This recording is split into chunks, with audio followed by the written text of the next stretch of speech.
there's two Bob R. Smiths, or maybe there's Robert Smith and Bob R. Smith Jr. How do you know whether or not they're the same person or a different person? Okay, so just real quick, entity resolution. This is something, if you've ever seen the movie 21, anybody seen about the MIT card thing in Vegas? Yeah, so sensing has been around for over 20 years. This was actually used as part of the bust for the scene in the movie there. The idea is that if you have two or more data sets, and they could be structured data or semi-structured data, if you have two or more data sets and you have at least two or more features, columns, fields, whatever, in each of those data sets, then you can start to triangulate on what are the entities that are in common across those different data sets. And so it provides a kind of semantic overlay.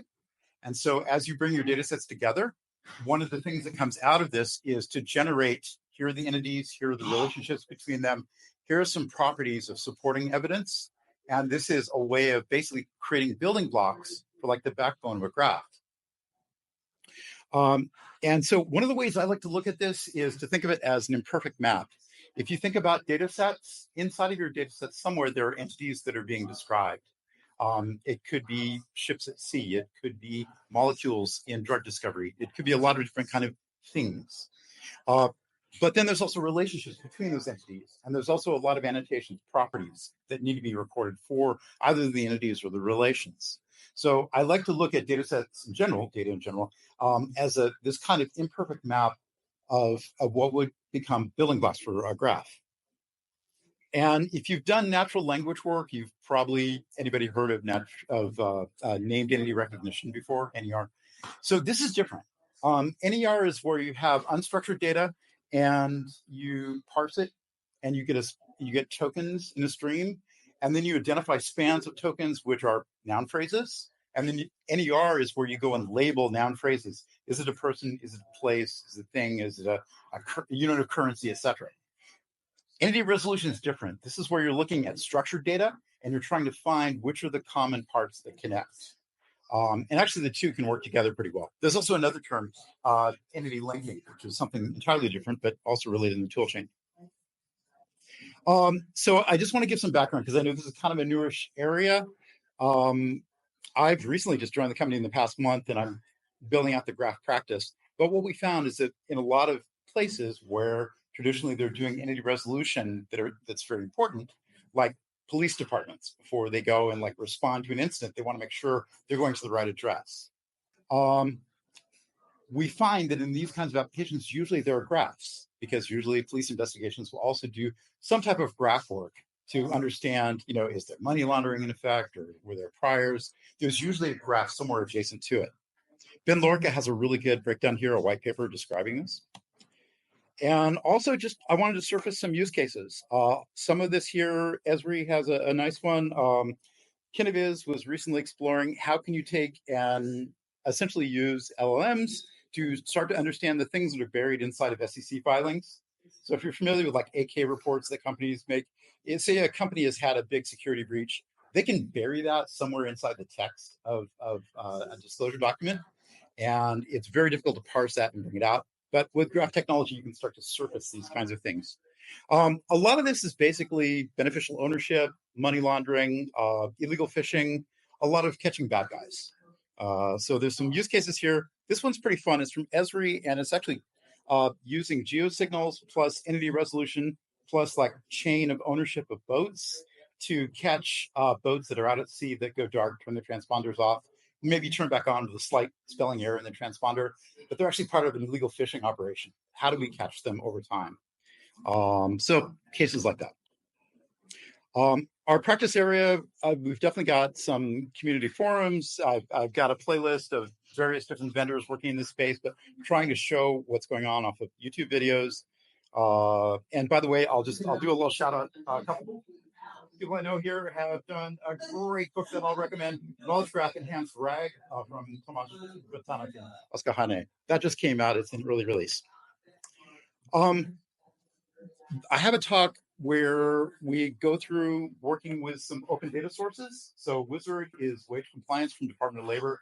PPP is from Chamber of Commerce about PPP loans during the pandemic. And safeguard is about places, businesses in a particular place. And the tutorial is linked here, but it's basically take a bunch of different data sources, find out where do they link up, what are the connections between them, do the entity resolution, build a knowledge graph, and then you have downstream use cases. Might be a matter of visualization to do some investigation, or it might be a matter of analytics to look for patterns, or more and more, it's a matter of doing graph rag and building agents. That's the most interesting part now. And if you want to run through the tutorial, I'm not going to do it here, obviously, but it's just really 4 steps and it's on GitHub. And it's just this idea of like understanding this technology, using some open data and some open source. Takes about a half hour to run through.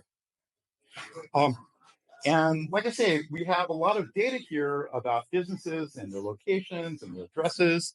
They don't quite line up, but it's interesting because you can see who are the bad actors. This is all in the Las Vegas area. And like, who are the employers who are maybe cutting some corners with their employees? And we pull it all together, and then we do this like semantic overlay of basically what are the entities that will link out to the records and make sense of them? Which ones have supporting evidence that could go through an audit? And what are the relationships between them? So like here, I'm showing something about Mandalay Place, which is a casino, has a lot of side businesses. And we put it into a graph, just looking at this. Yeah, we do have a data quality problem here because some of these have a real long tail as far as how many records. It's a lot of ambiguity that's in there. But you can see it's like if you just take the raw records, you get this. But once you start to do the semantic overlay with entity resolution, you start to see patterns jump out. And you can drill down into that and see like here is a casino and businesses it owns. And then I'll just say that one of the things I like to describe about using graphs is to think about graphs in terms of levels of detail. So you can think at a very low level, you've got sources, and then at a higher level, you've got some organization of data engineering work to ingest it, and a lot of provenance and evidence of how it might link together, but not necessarily the part that are linked. And then up above, you have another level where we would call it more of a knowledge graph, where you actually have the entities defined, what the relationships are. You can use this to do inference. You can use this to be running the RAG and using it for an LLM. I just want to throw out a few resources about graph enhanced RAG. Definitely, we're seeing a lot of lift by using a knowledge graph to help ground what's going on in LLM. And there's a study that came out from LinkedIn recently of almost 30% lift they see in customer service. There's several others. I've got a Hugging Face collection of different papers that are showing lift from using graphs and RAG. And we also have a Discord channel that Neo4j is sponsoring about graph rag from developers who are working on this. So definitely join us. I think this is a really exciting area. But I also, I think there's upsides and downsides. Just real quick, if you're just using RAG as a way of grounding your data, it's interesting. It's kind of repurposing recommender system technology. The thing that a graph buys you is being able to go through multiple hops to find better answers. So for instance, here, a cat is related to a kitten, is related to a tiger and a lion. If you're just looking at like what's the similarity in words, you're not going to find relationships like that. But if you can go a few hops out, you can leverage graphs to find out like where are the connections and inform what you're going to provide as a result. And lastly, there's a much bigger talk, and there's a lot of links and primary sources and whatnot here. So please load up the slides and let me know if this is of interest. Thank you very much.